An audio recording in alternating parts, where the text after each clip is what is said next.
Welcome to Our Town, a 30-minute podcast brought to you by Best Bark Communications, a small but fierce client-centered marketing company powered by decades of experience and well-established business networks.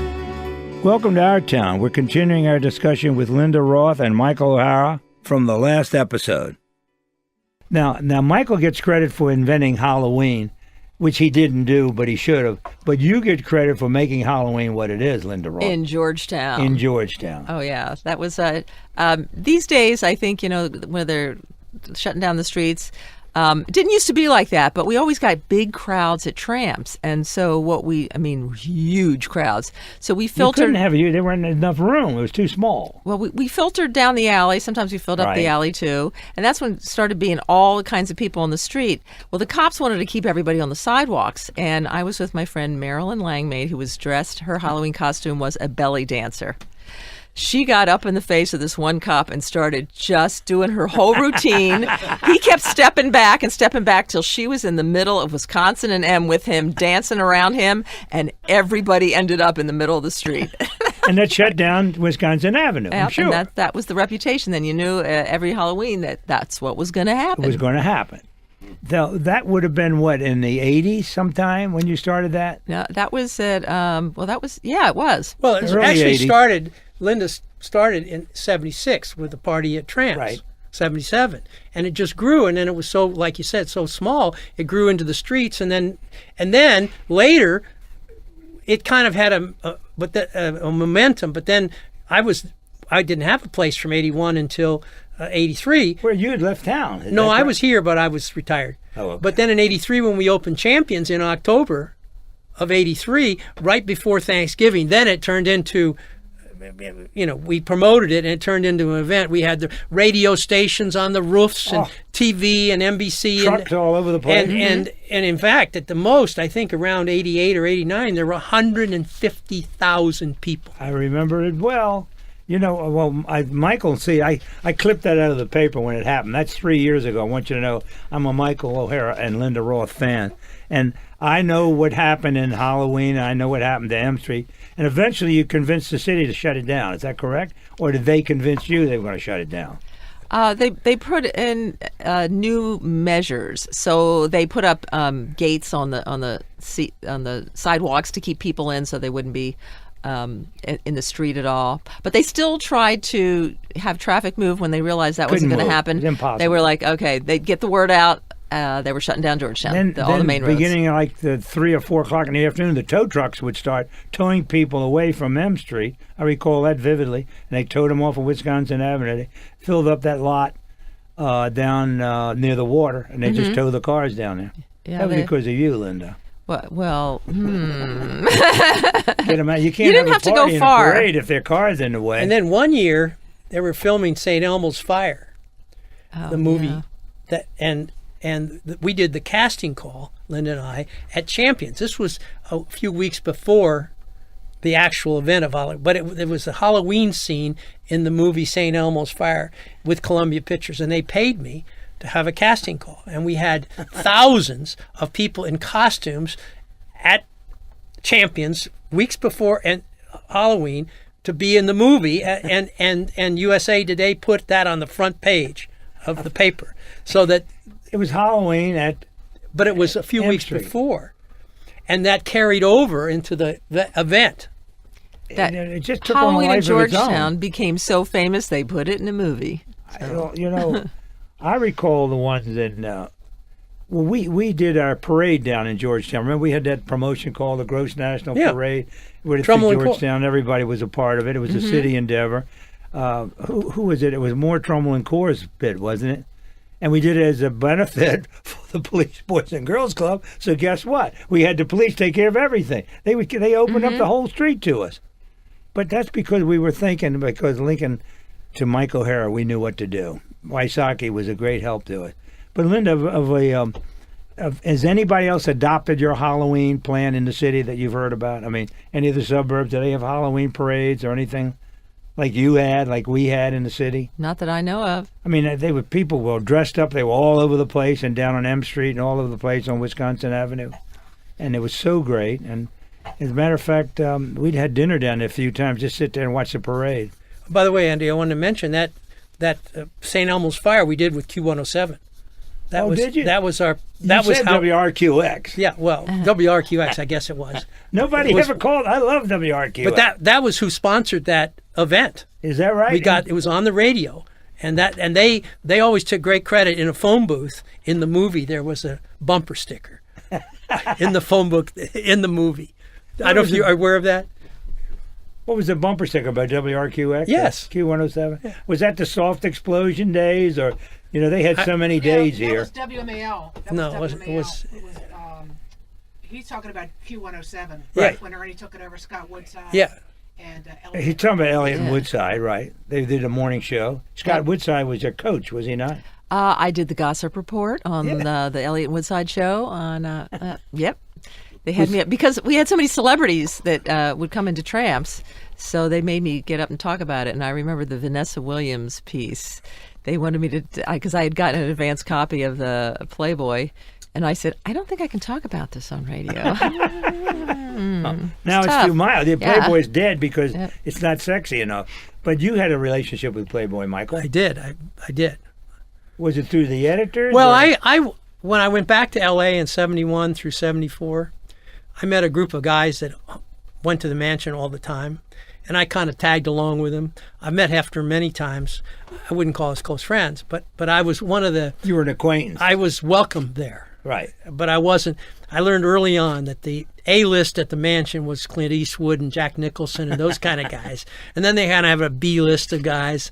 And then I was kind of a supernumerary C, but I didn't cause trouble. I had a nice car. I had money to spend, and they liked having guys like that around. Right. So, but I made friends with some of the staff and the people. And then, do you know Colleen Evans?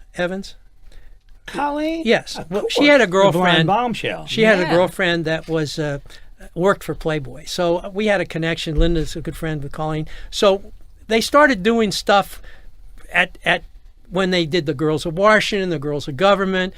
We always had a party. Linda had a party for the girls. So we got the press. And so they started doing stuff with us. And then in 84... Linda got more ink than the government printing office. And she deserved it. And then in 84 and 85, Playboy picked Champions, the best singles bar in America, and they kicked off the national campaign at Champions, and they would bring a centerfold in. So this would be the first event for their national kickoff. And then there was a reporter, Bruce Kluger, who did the story, and we brought him up here to Q107, and we brought the centerfolds, and so they would promote it. I have pictures of Woodside and those guys with the centerfold, centerfolds here on the station. And so I remember when we used to bring the girls in, the whole staff would come out to check out, and they had magazines to sign and all that. But anyway, we had a relationship, a friendly relation, and they liked doing stuff in the nation's capital. And you did it, Michael, because we WML people were older for a reason, but we reveled in Q107 and RQX in their youth and what they were doing. So we have a great relationship. We were not competitors. And then our friend Duke Siebert always used to bring Liz Ray into Tramps, and she was featured in Playboy. I remember that vividly with the Duke. Isn't it funny now? Duke's restaurant is... Morton's. Yeah. Well, I went back to Morton's with Linda Roth because she then opened that Duke's restaurant and called it Morton's. And you did all the Mortons, did you, Linda, at one time in Washington? Point, yeah. You had 8 of them? 8 of them, counting the one down in Richmond. It was a terrific entry into the city. He's talking about the parking because of Morton's. The dog had made a deal. The Morton's guy wanted to rent parking. He said, no, just let them park there. You're across the street. You don't need a valet. And I don't know what happened in later years, but Bud said, just tell them to park in the lot and pay the thing. You don't need a valet across the street. That was on the other side of your place, that of was course. Next door to Cafe Milano. Oh, boy. Whatever happened to Cafe Milano? Did you ever flag for them? No. They but you were friends. You were friends. They have a very good person that has worked with them for years. You don't need it, Linda. I know that. Linda was friends with those people. Oh, yeah.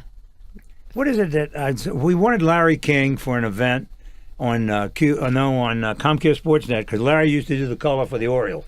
So we were doing years of the Orioles broadcast, and I called Linda and said, can you open the door with me with Larry? We want him to do an insert into this special that we did, and you did. You opened it up immediately, and then I talked to Larry after that. What I didn't know then that he would, obviously he knew me and knew Janice and knew WMAL, and we had a nice chat. Always had a great relationship with Larry, but you did a great job with his charity, Linda. Yes, he. Well, radio has always been his first love. So he's been in these studios a long time. And then when he created the charity after he had his heart attack, and wanted to know what it cost, and then when he found out, and he said, "What about people who can't afford that, don't have insurance?" We started the charity and helped a lot of people. Oh, and every single. Do you know who the? When I joined him, we were doing the event at the Four Seasons. And the first honoree at the Four Seasons was Donald Trump.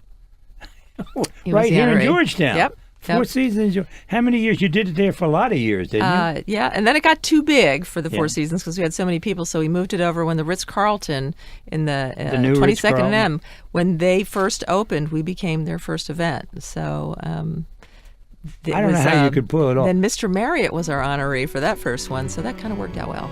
It did. Well, you got two big names right off. That's what sells tickets, Linda. And you always did. Well, this is our town. You guys have got me going back in memory lane, which were good memories. And we're going to continue the discussion with Mike and Linda. And this is our town.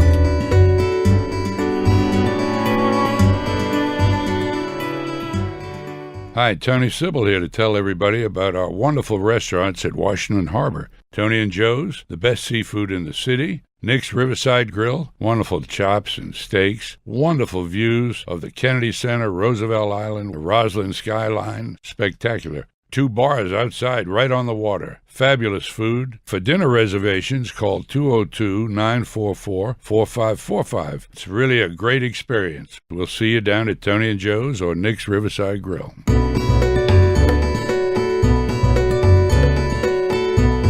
You're listening to Our Town with Andy Ockershausen. Talking to Linda Roth about some of the great places she's opened in addition to Morton's. Do you have favorites, or I guess your favorites are the people that pay? Always, but they're not. It's interesting. We've moved a lot more into hospitality. So we work with Orange Theory Fitness, which is a fitness club, which is always good to have a fitness club when you're working with a lot of restaurants. Right. And Restaurant Associates at the Kennedy Center. I worked with them probably longer than I've worked with maybe anybody else in Washington, D.C. And they've got... How many restaurants do they have? At the Kennedy Center, there's 2 that are at the top on the roof terrace level, but one of them is now open during the day as event space, and there's like no other view in town like you have at the top of the Kennedy Center for doing events. Spectacular. So that's you had that's us down amazing. there in the kitchen for a big party one time. In the Kennedy Center kitchen. Remember that, we still Jan? have Sunday brunch in the kitchen, but back then I set up a special table just for you guys to have what a sweetheart. brunch in there. But they were special events too. And how about the? Did you ever represent that chain that has? God, I can't think. Was that 23rd and M is gone now? A restaurant. The Vapiano. Paul Lucas. Oh, did you ever represent him? It was Paul's, wasn't it? I did not. You know who I mean, of course. Yeah.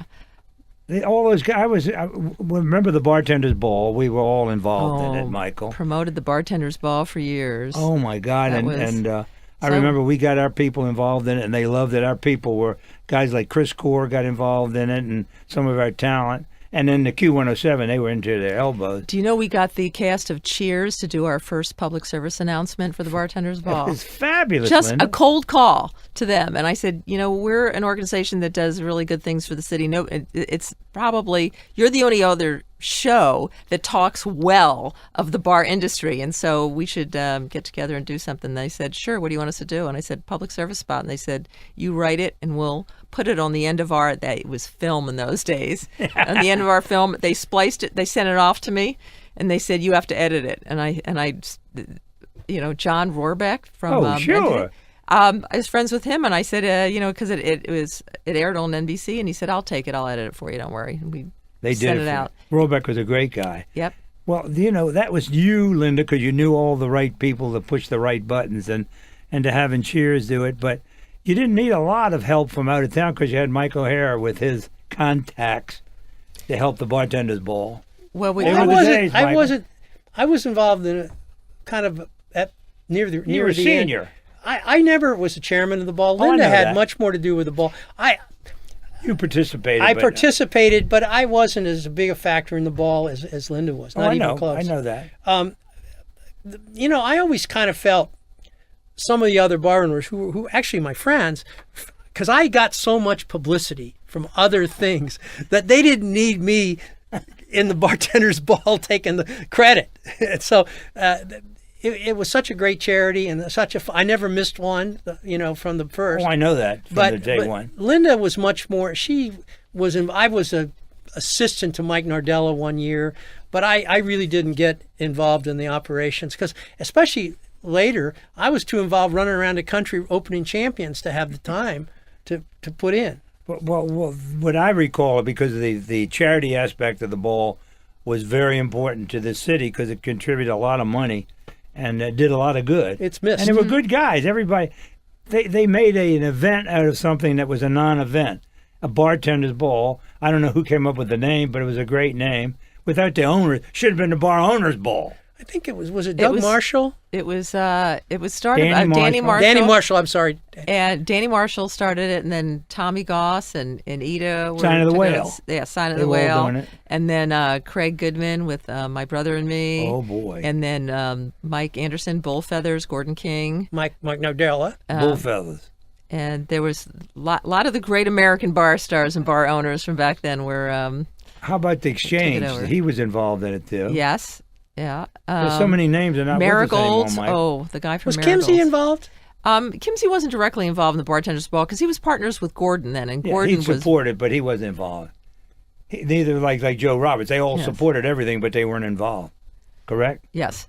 Well, Linda, but of all these things you've seen as the changes over the years, I know Michael and I have seen a lot more, but I think the city is still vibrant and now the building in our town is unbelievable. The money being poured into our town, the high rise in our town.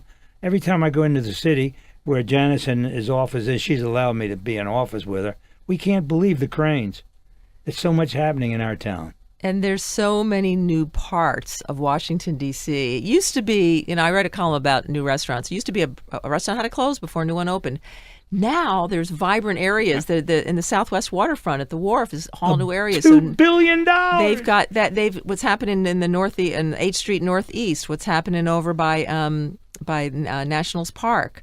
I mean, there are so many new areas. 14th Street. Remember when 14th Street? A friend of mine used to do theater reviews and at the Studio Theater. And I went to meet him there, and I said, "Well, how far up is it?" And he said, "Well, just keep going up 14th Street until you start getting really scared, and you're there." The Tivoli. And that doesn't happen anymore. It's nothing Michael, but vibrant action. It's right. I grew up in the city. I can tell you that 14th Street was a no-no. I remember. 8th Street. I used to and throw grew up parties in at the Northeast. Casino Royale. But didn't Washington, Linda can fill in the blanks, get named the #1 restaurant city? Yes. Bon Appetit the named it #1 restaurant city in America. Linda would know more about that. And And before, it everybody shows. used to make fun of Washington. It was a steak and potatoes Right. town. Well, you know what it was. But now it's, in addition, because there's still a lot of great steak places, there's so much more happening here and so many more creative chefs and restaurants, and everybody's can start doing their thing. I mean, there's one restaurant that opened up, Pineapple and Pearls, where it's the same owner as Rose's Luxury, which Esquire named the best restaurant in America last year. Couldn't get in. You wait in line for hours and maybe still not get in. He opened up a place called Pineapple and Pearls. It's $250 per person. You just pay it all ahead of time. You don't have to worry about another thing. All Just the pay it drinks, when you all the go in? wine. Yep. And That's not a bad idea, is it? Yeah, but you Michael, can do- that you- would have been one of your you things. didn't used to be able to I'm do not that. a restaurateur. I'm No, a you had cover charge on some of your bars. 'cause not I really. went- I had minimums and things, but I'm a saloon, nightclub, disco kind of guy. But I've never really. It's not my talent. And I enjoy promotion and marketing and contests and Linda is living proof of that. But You she's taught her. but she went way beyond. that. She's got restaurants. Women always do, Michael. But the bottom line is, restaurants aren't my. I mean, I love great restaurants, but they were never my thing. I liked slinging drinks and parties and dancing. And it used to be an evolution. As I told people, it was the pig and the python. It used to be wherever the baby boomers were, is where the greatest economic impact. So it was bars and it was discos, and then it became restaurants. Well, now with all these other generations, I mean, we're now a Michelin-starred restaurant town. So we're not just doing well in restaurants and bars and and even nightclubs. We're doing well in all of them, all and it's areas. so great it helps the whole economy. Now, Michael was talking about a promotion. I don't know what he started called, a Billionaires Boys Club. What we were talking about was about social media and the value of it, and which I don't understand. I've educated. You made it. I've educated myself. Social media is extremely important, and it's helped. It's amazing, helping me tell the story of the things that we're talking about. Just two things that recently, within the last 6 months, have happened to me. There's a movie being made. It's just been finished. It hasn't shown now, called The Billionaires Boys Club. And they wanted to use the My Poverty Sucks poster as a set piece in the movie because it tied in. They found me on Facebook. And I gave them the rights and hopefully they'll send me some pictures and I'll put it on Facebook when it's released. I can certainly talk about it. Another thing just happened within the last week. They're making a mini-series about John Dean and his time in the late 60s and early 70s. And they, again, through Facebook, found me and interviewed me. I'm not going to be in the show. I was glad to give them the advice. The political John Dean? It's a 6-part mini-series on his time in Washington, late 60s, early 70s. But all that stuff, just because of Facebook, people are able to find, because I've kind of done a history of my time in Washington on Facebook. So that's just something because you were asking me what I've been doing. I spent a lot of time on Facebook telling the stories that we're having fun talking about today. And that's how John Kelly found, in his article about Halloween a few years ago, found me because of Facebook. And Linda's big on Facebook because she needs it for her business. Oh, absolutely. And Twitter and Instagram. Yeah. They're important. Look, we're into it. My Janice believes in it wholeheartedly. The reason we have, whether believe it or not, this podcast to me is another world. But it's radio without the over-the-air transmission. We do it in a different way. But we think that's the future. And the podcasting is making it easier to reach. We hope we reach millions of people with these podcasts because they're going to be up there forever. The future is already here. There's billions. Well, I don't know, a billion people on Facebook, approximately. I don't know the exact number because it changes every day. That's what they advertise. And I haven't got into the things that Linda has, like Twitter and stuff. I can't keep up with Facebook. And I've found people that I haven't seen for 50 years through Facebook, high school, college people. Well, you two have just ruined my day because now I'm going to think about this all the time of the future and the thing I missed of the past. But when I look back and I can still see the future, which gives me so much pleasure because it's going to be so wonderful and I'm going to be a part of it, Michael, you and I both. And Linda, thank you so much for being you and for all you've done for me and WMAL and Q107 and RQX and whatever. And I hope you'll continue to do it. And I know you will. We love you, Linda. And thank Michael, a special friend. A man does not come to Washington. He has a prohibition. He don't want to cross the river, so he stays in Virginia. Most Virginians won't come into Washington. Michael came in. First time was 7 years ago. Last time I saw you was 7 years ago at that Imagination Theater. Well, it's to be frank with you, I don't like being a customer. I like being in charge. Right. And I'm retired now, and I love going to Linda's events because they really, not only does she make me feel welcome, but they're great events. But other than that, I let the young people, have their fun, do their thing, and but I just don't like walking through a crowd not being in charge. So that's my story, and I'm sticking to it. But Michael, that's you. That's why we wouldn't expect anything else. And you've made our town a wonderful, special place to grow up and live. And I hope the people that listen to you and to Linda realize how important you guys have been to our town. And this is Andy Ockershausen, and we will be back with another Our Town in a couple of days. You've been listening to Our Town Season 1 with your host, Andy Ockershausen. New Our Town podcast episodes are released each Tuesday and Thursday. We welcome your comments and suggestions on how you like the show or who you'd like to hear from next. Catch us on Facebook at Our Town DC or visit our website at OurTownDC.com. Our special thanks to WMAL Radio in Washington, D.C. for hosting our podcasts.